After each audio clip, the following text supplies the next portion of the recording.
South African Law Reports, page 1, Judgment of the Constitutional Court, and the specific paragraph that establishes this is paragraph 45.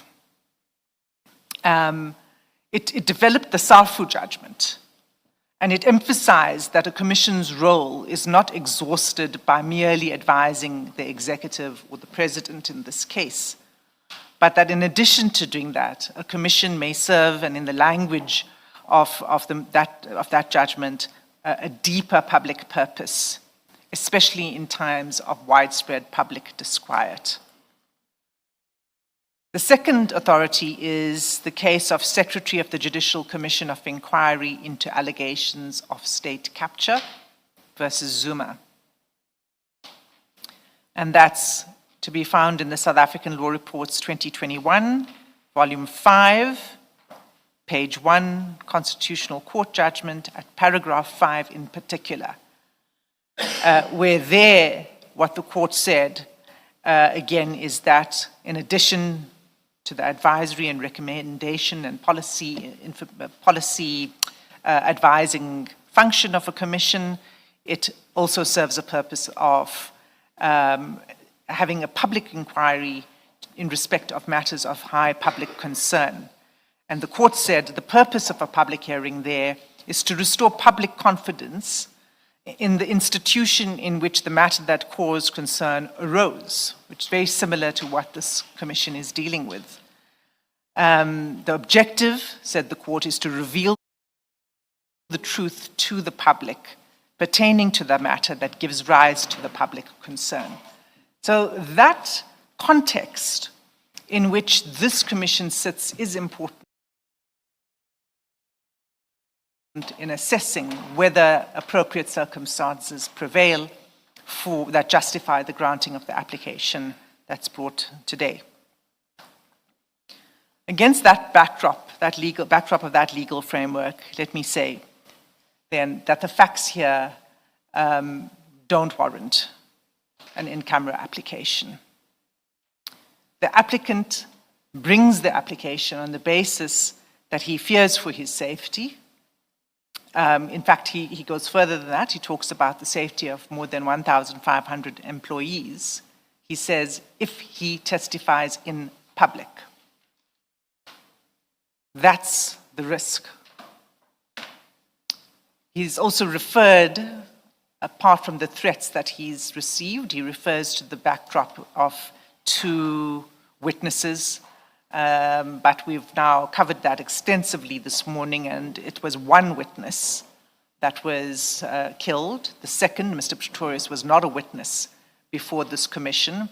And of course, the investigation is still ongoing as to the circumstances of the assassination of witness D. And so that's been covered again extensively. I'm not going to get into detail about that, but it is important again in weighing up what this application rests, the grounds upon which this application rests. Mr. Carrim attaches text messages that he has received from unknown numbers, which appear to be threatening. We don't know the context, further context of those text messages. We don't know what the potential sources are of those text messages. We don't know whether there's anything that is, whether there's any hostility or dispute or that's happening within Mr. Carrim's workplace that may give rise to this. We don't know what the source of the threats are. But that there are threats, on the face of it, appear to be clear. They're attached to his application. So we're not dismissive of that, and my submissions to the Commission shouldn't be misunderstood as being a dismissive of the concerns raised by Mr. Carrim. But the reality is that the relief that Mr. Carrim seeks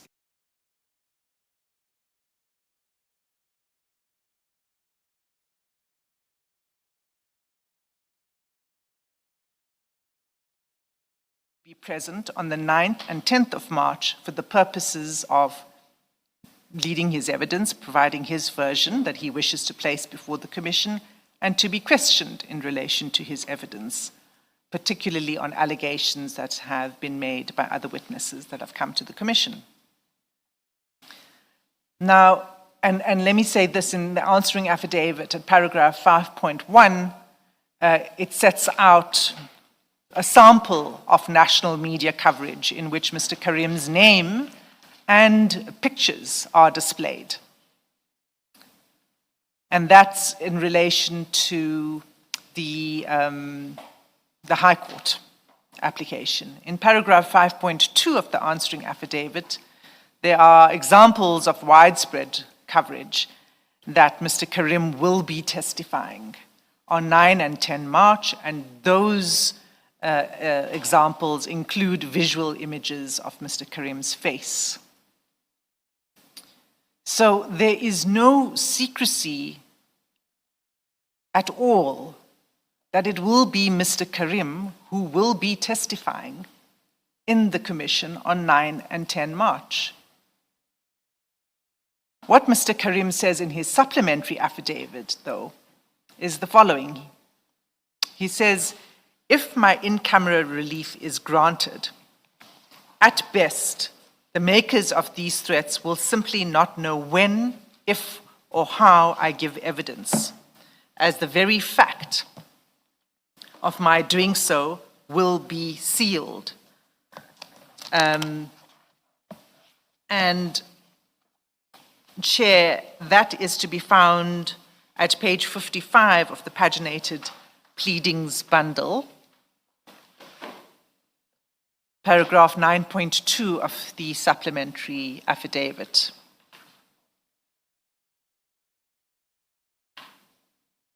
Roughly halfway down that paragraph. And I want to emphasize this. What he says is that the makers of the threats will not know when, if, or how I gave evidence, as the very fact of my doing so will be sealed. But that's not correct.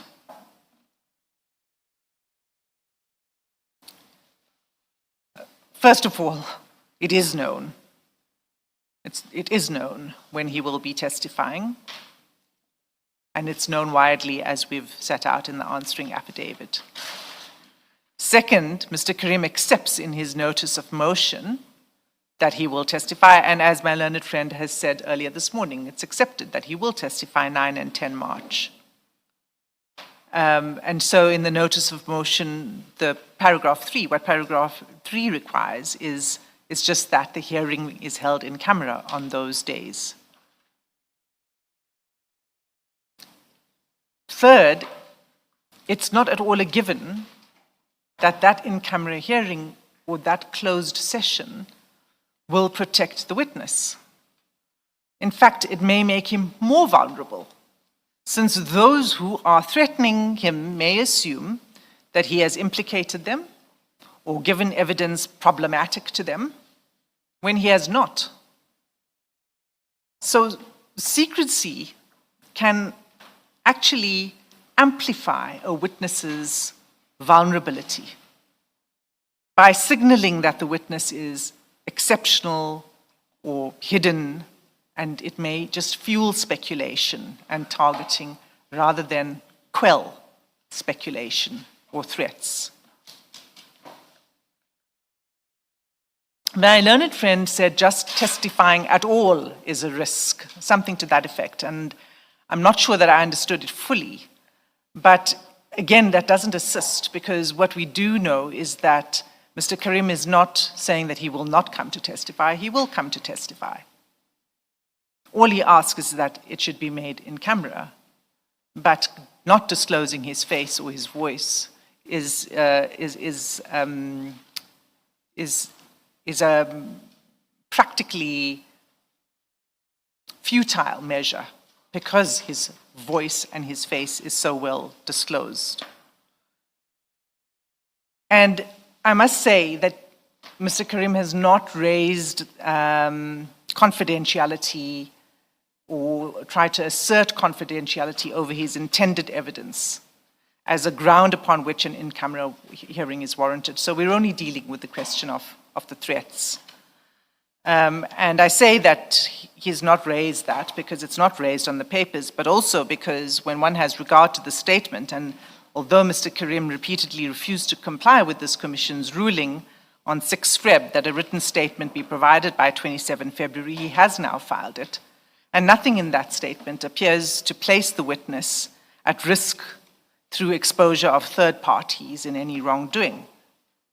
The contents of the statement do not disclose any information that was not already disclosed in a public setting before the High Court. So there really will be no practical purpose served by an in-camera hearing.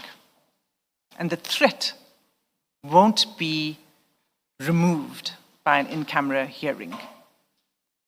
The threat that, such as it is that has been put up in the text messages.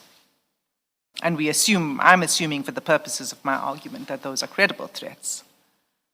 Now, with regard to the other in-camera applications, there have been 8 witnesses who have applied to give evidence in camera before this Commission. All but one of these witnesses were required to testify only partially in camera. That is, in public session, with only their faces concealed. The grounds advanced by those witnesses in their applications were either that testifying in open session would risk compromising ongoing criminal investigations, or serious risks to their physical safety. The reason for concealing the faces of those witnesses was because they were also in witness protection, and their facial identification would have rendered the witness protection measures ineffective and would have materially jeopardized their safety. Their faces were not known to the public, those witnesses, unlike Mr. Carrim. Here, his identity and appearance are already in the public domain, as is apparent from the extensive media coverage annexed to the answering affidavit. Masking the witness's face would therefore serve no practical protective purpose. So in those circumstances, even a partial in-camera hearing would be devoid of a rational foundation and cannot be justified on the facts before the Commission. So in these circumstances, Chair, in the circumstances of the already public litigation that took place before coming to the Commission, and then the public appearance before this Commission on the 6th of February, one is hard-pressed to understand how another 2 days of public process will increase the risk to the witness. It is true that there is public attention on the proceedings of this Commission. By their nature, all commissions established under the Act are required to be public as a default position. All the witnesses who have testified in open session in this Commission have had to deal with this at great personal discomfort. Having regard to what I've said about the public knowledge of the witness's identity and the dates for his evidence, there's no reason to privilege this witness by shielding him from public view. And there's been no argument that can be sustained on the founding affidavit or the supplementary affidavit before the Commission that the in-camera hearing would provide protection. As I said, I think it might be counterproductive as far as safety goes. I noted my learned friend, because this point was raised by Commissioner Khumalo about whether it wouldn't be counterproductive. And my learned friend said that might be a glib answer. And first of all, it's not. It's just a practical reality. And it's a practical reality that Mr. Carrim has difficulty overcoming. But to assure the Commission and Mr. Carrim and his team that from our perspective as evidence leaders, it's not a glib response. What I submit to the Commission is that there are measures of protection that may be provided to the witness. And I must say that in the supplementary affidavit, the witness says the following, and that's at 9.3.4, paragraph 9.3.4 of the supplementary affidavit.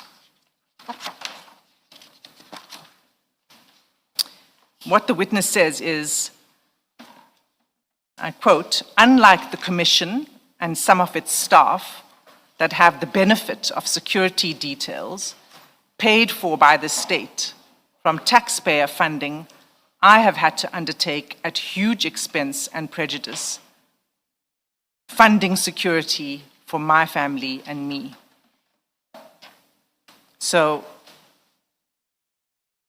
the witness has complained that while there's protection provided to the Commission and its staff, he's had to foot the bill for his own protection.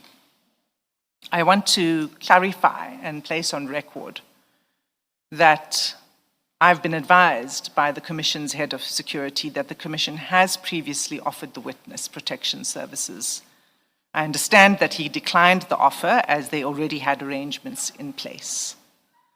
The offer, however, remains.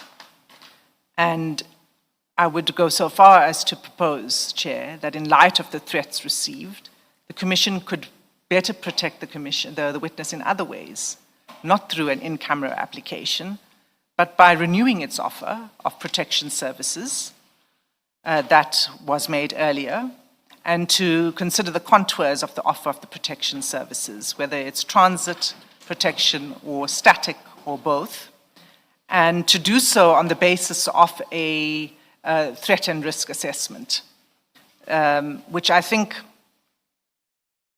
in fact, first of all, a threat and risk assessment with the assistance of the state security or crime intelligence or both would actually be important, because a properly resourced TRA is likely to identify the source and nature of the threat more expeditiously than a report made at the local police station. So it goes to the point, Chair, that you raised at the outset about the credibility of the threat, the source of the threat, what actually lies behind it. And having a well-resourced threat and risk assessment made available to the witness will provide a more meaningful measure of protection for the witness. And I would propose that those measures be considered, and if the threat and risk assessment shows that there's a basis and for providing, whatever range of services are necessary, then that can be considered by the Commission, and if necessary, it may even be in place for the duration of the work of the Commission. And again, I say so on the advice of the head of security for the Commission. But that is a meaningful way to address what the witness has brought to this Commission, the risk that he says he faces and the threats that he's received. It's not the first time that the Commission would be offering services. It's done so for other witnesses who have come, and those witnesses have testified in open session. So those are my submissions on the application itself. There are a few other issues I just would like to touch on very quickly. The first is the issue of the bundle that is to be provided to the witness. And I'd like to again clarify that that bundle is not there was a bundle that was provided to the witness some time ago. And what is to be provided today are additional documents that will be used for the purposes of examination of the witness on the 9th and 10th of March. So it's the original bundle plus some additional documents. So the delay is not for the provision of an entire set of documents. It is for the additional documents. The reason it couldn't be provided earlier was because the evidence leaders were awaiting the statement, which only arrived on the 4th of March, the statement that was due on the 27th of February. And the reason for that has got nothing to do with ambushing. The witness seems to be paranoid about the posture of the Commission And there's really no basis to be concerned about that. There's the purpose of the statement is something that is common practice by all commissions, in fact, not just this commission. A witness comes, a witness provides a statement. It's for the benefit of the witness. The witness gets to provide his or her version unfiltered by the evidence leaders. That was why it was important to get the statement. And of course, if the witness were to say he didn't wish not to provide a statement in the end, well, there's nothing much that the commission could do about that, but the cross-examination would continue in the absence then of a version in writing by the witness. So the second thing is what it does is it allows the issues to crystallize, to understand what is actually in dispute and not in dispute, what are the things we need to cover with the witness. You are left You are left with 5 minutes. Thank you, Chair. I'll be done in 4. And so it was necessary to receive that so that we could crystallize the issues and know what documents needed to be added to this bundle. It will be provided today. The second is on the answering affidavit. The purpose of the answering affidavit was to put up those media reports so that the commission, so that it was properly placed before the commission, so you could have regard to it in determining this and considering the argument of the evidence leaders and where we are coming from when we say practically there is no, it would be futile to have an in-camera hearing. We needed to set that out. That was the purpose of the answering affidavit, not to respond ad seriatim to the applicant's affidavit. So to the extent that there were issues like the 2 witness issues that were not addressed, that was the only reason why it wasn't addressed. Again, we're not in adversarial mode here with the witness. We just wanted to make the evidence of the extensive media coverage available to the commission properly. So I'm going to resist the provocation by Mr. Carrim, I won't say by my learned friend, in his affidavit and his remarks about the commission and the commission staff and the evidence leaders. I could say more, but maybe I'll just leave it at what Justice Fisher